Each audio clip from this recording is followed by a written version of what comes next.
Hi. So it's been a minute. I have been doing dynamic sketching over on CGMA, and I've been learning a lot in ways that I haven't expected. It's all traditional, so I can flip through and try to show you the stuff that I've been doing. Cynically, you could say it's all just Drawbox, but the biggest lesson and takeaway that I've gotten is being able to understand form and being able to have some inkling on line weight. Let's talk about form first. I'll put it up on the screen because it's easier than holding up a book. So the assignment is basically draw a squiggle daggle and then draw the center line around it, and then either use cross-hatching to show the shading or try to use a texture. When you see the examples like this, it's compelling. It's kind of insane. This is cool. I wish I could do that. Another example here is if you go on ArtStation, you look at these cubes like this, and oh, looks, they drew glass, they drew fire, they drew food, and you're like, wow, texture is so cool. I wish I could do that. This is the baby version of that. So those examples I just showed were the good ones of this is what you should aspire to do. This is what you can possibly do with this technique. And then here's mine. So not the best, but the effort was there. And what stood out to me about this is that the context or the use of this technique, which is basically seeing form and seeing texture on something that's traditionally 2D and flat, is a muscle that I've been missing for the longest time. And for the longest time, I mean literally since I started. So we're gonna watch a video of this thumbnailing video that I made back in the very beginning when I started my channel, 2018. I mean, here we go. So in this video, I am trying to explain what I've learned about thumbnailing and composition, and what I didn't know at the time is that I was really struggling to identify form. And this is how I currently explained it, what my current block was. But then you do something like this, and that's a solid color. My biggest question that I wish I could just ask Aton, that's just black.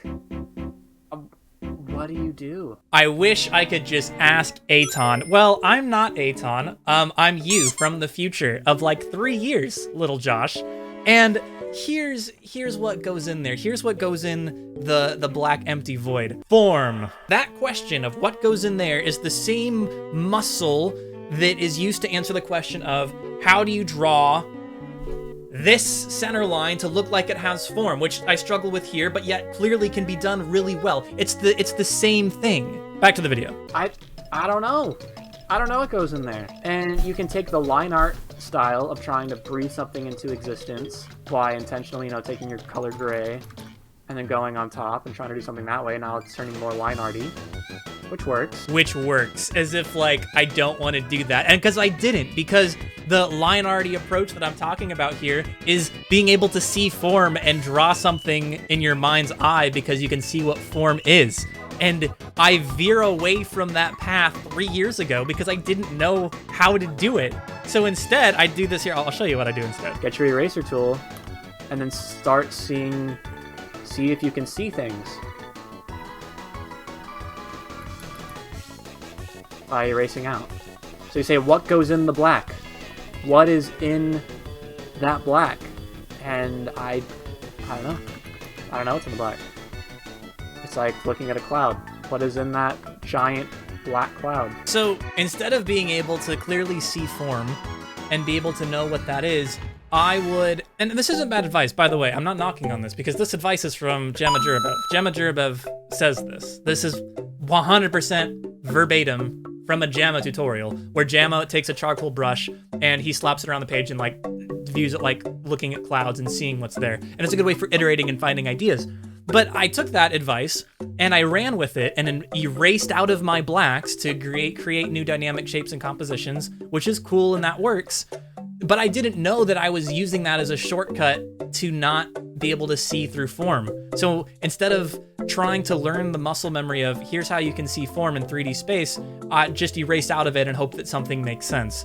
And I could have gotten so much better, so much faster if I would have had somebody to tell me that. So here I am, past Josh. Hi, it's future Josh. It's present Josh. You have to have form to see through that. You do that by doing this, by doing stuff like this.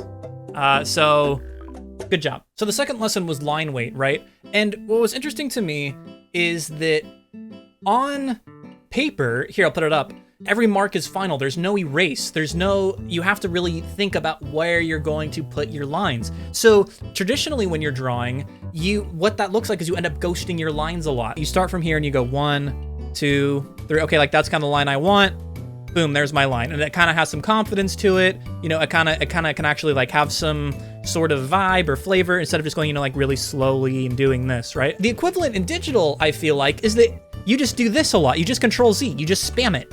And you just spam and do your line and do your line and do your line. Or if you're doing a circle, you draw a circle, don't like it, draw a circle, don't like it, draw a circle, don't like it, draw a circle, don't like it, draw a circle, don't like it, draw a circle, don't like it, draw a circle. Literally forever until you die. Versus when you're drawing traditionally, you know, you ghost that circle and you're like, okay, this is kind of what I like, and I'm just gonna go for it. But even beyond that, in dynamic sketching, he talks about don't just do a single line, go around a couple times, and you just take whatever is left over. You take the one that you repeated the most. So you just kind of ghost it a little bit, and then drop your pencil down and just kind of keep the one that's there longer. So I have a bent to draw them a little bit tilted this way, it seems like, right?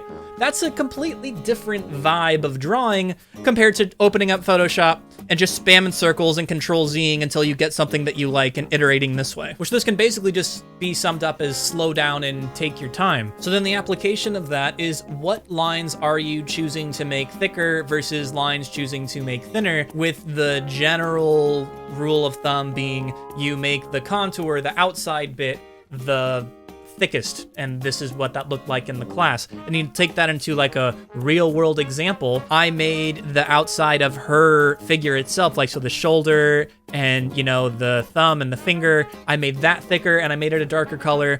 But then those questions come in of like, okay, well, what if I'm differentiating between her chin and her neck here? Do I make that thicker? Do I make that a different color? What do I do? Or same for, so these flowers here, I don't like them, but the question was, okay, here are the flowers that I drew.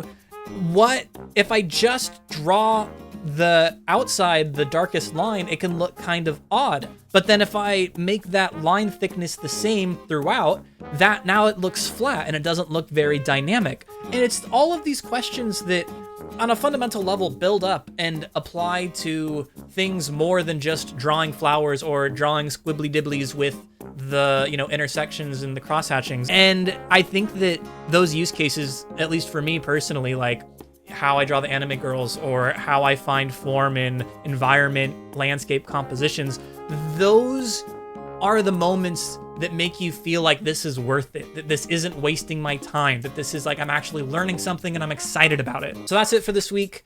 I'm beginning to see the connection of these basic level drills and how it connects to what I actually really want to do in the future. So thanks so much for watching. It's been a minute since I uploaded last. Work's been busy. Trying to get into a new rhythm with creating and drawing consistently, much less uploading YouTube videos about it. We are going to be moving. The backdrop's going to be changing here in about a month. We're moving to California. Crazy. So, you know, maybe I can go to more like conventions and more art stuff because California is a pretty big art scene / center of the art world. A lot? I don't know. I'm kind of excited. So this will be changing. Lots going on personally, non-art related, but I just wanted to hop on and make a quick video to show you what has been going on. So I hope this is encouraging you. I hope that, I don't know, that encouraged you. I already said that, but I'll say it again because I mean it. Thanks, guys. Peace out. I'll see you next time I have something to share.